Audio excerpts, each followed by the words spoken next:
This happened about 12 years ago, but I remember it vividly. I was waiting at the Orlando airport for my mom to fly in for vacation to see me. My daughter, she was a year at the time, and my then fiance. Her plane had been delayed due to weather, and it was getting later and later. Finally, the airport was almost empty, and it was almost midnight. I needed to use the restroom and told my fiance to hang on to my daughter's stroller as he was falling asleep. I was not tired. I was excited to see my mom, and I had drank a few coffees. So I went into the women's room and every stall door was open. I chose a random one and used it. All the while it was completely silent in there. I left the stall and was washing my hands. The bathroom had that mirror that went all the way across the wall, and I saw nothing.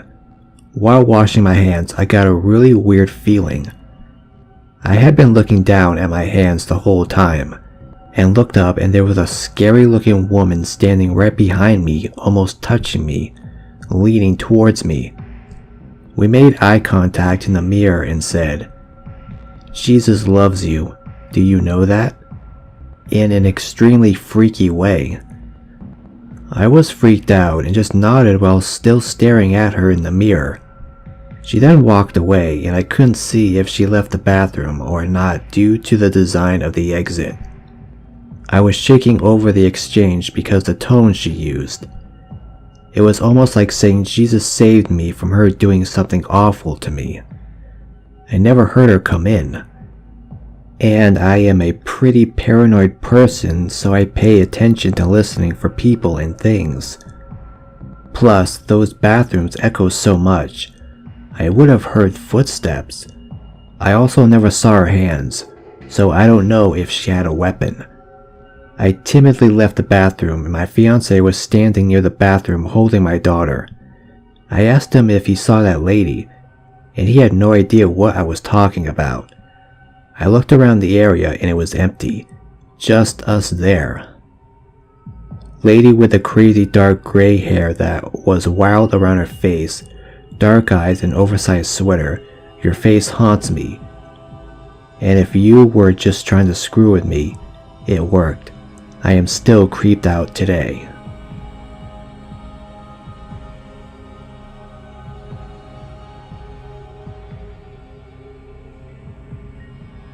In January, I went to Washington, D.C. with some very close family friends. Coming from a town of about 11,000 people, and never having been to a city even close to D.C.'s size, I was scared out of my mind that I'd get pickpocketed, or mugged, or something. TV had led me to believe that big cities like this had absolutely packed streets that were difficult to even walk on, resulting in regular occurrences such as these. Needless to say, I was relieved when the trip ended without any such incident.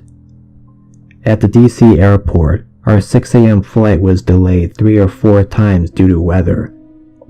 By the time we had finally got to Denver, Colorado airport, it was around midnight, preventing us from driving the rest of the way home that night as we had originally planned. I refused to pee on airplanes unless absolutely necessary. So when we landed, I had to go. So I, along with my friend's mom, who also had to go, went to the restroom. When I came out of the stall, I noticed a security lady was now standing beside the door. I had heard no other footsteps come in the completely empty restroom. My ears were actually quite alert because the empty airport freaked me out. So this confused me a bit. But I just smiled at her and washed my hands.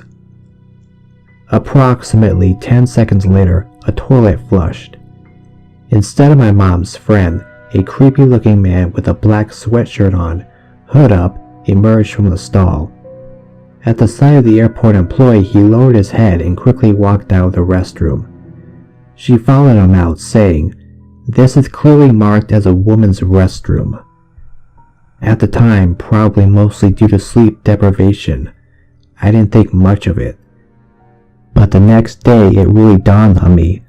A man wearing a black sweatshirt with a hood up in a woman's restroom. which was marked as such with quite an enormous sign. It's midnight and the airport is practically deserted. Plus, he entered the restroom without a single sound, which for me was the worst part. I don't recall hearing any footsteps or extra sounds of urination or anything like that. So I honestly don't even think he even used the restroom at all. Rather just pretended by flushing the toilet. I repeatedly mentally thanked that security guard for seeing this. I very well could have been kidnapped, murdered, raped. Who knows? He easily could have jumped me. I hadn't even looked up until the security guard spoke to him. But the second I did, I got a very creepy vibe from him. And he didn't even really look at me. I never told any of my friends' family, but my mom may have.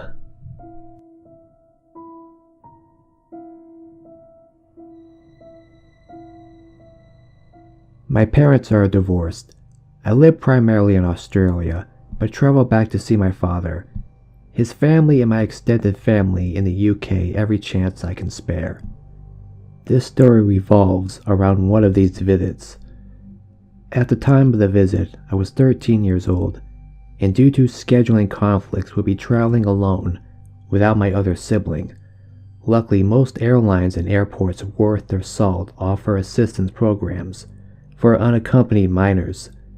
That program includes an under-identifying tag escorts throughout the airport, help with check-in and priority boarding. I was boarded first. My chaperone said goodbye and handed me off to the flight attendants. So far, so good.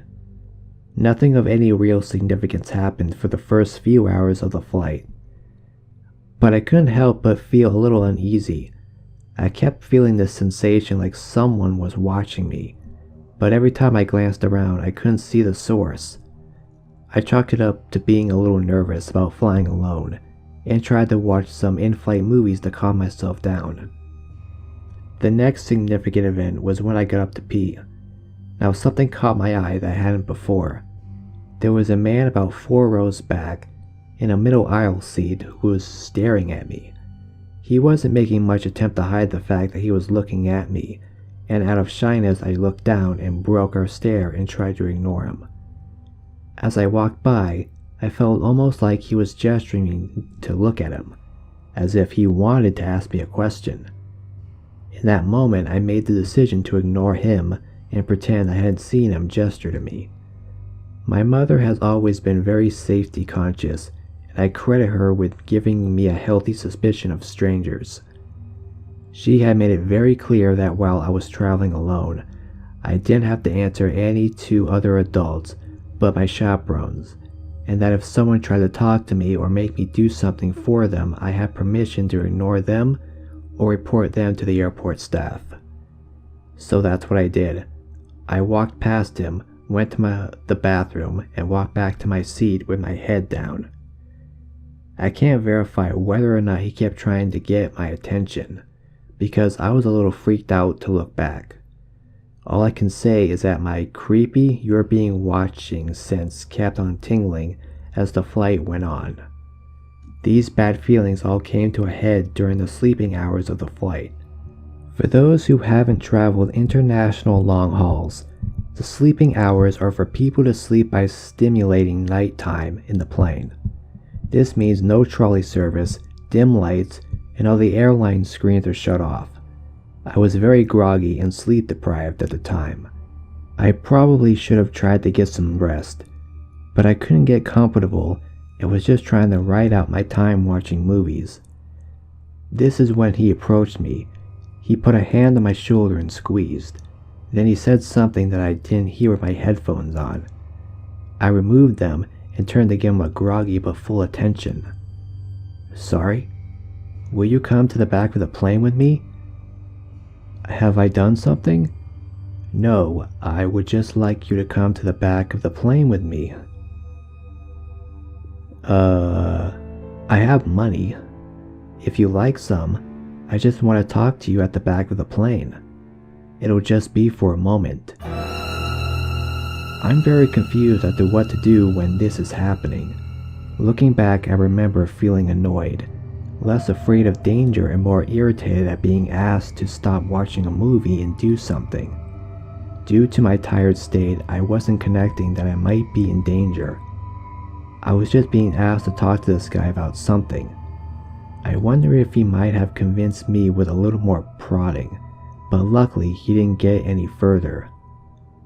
A woman behind me, who I realized later was listening in for the entire conversation, pulled down her eye mask, leaned over between the seat gap, and said, "She isn't interested. You need to return to your seat right now, or I'll call the flight attendant." I have never seen a man move so fast.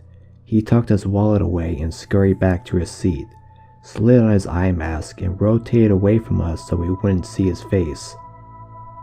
She turns her attention to me and says, "If he comes back over, you wake me up or I'll call the flight attendant. If you need to use the bathroom, use the one in the center of the plane. It's more well lit." And she reaches through and rests a hand on my shoulder. I give a thank you and she leans back in her seat, but keeps her eye mask off, shooting looks in the man's direction. Near the last few hours of the flight, I didn't feel uneasy or like I was being watched anymore.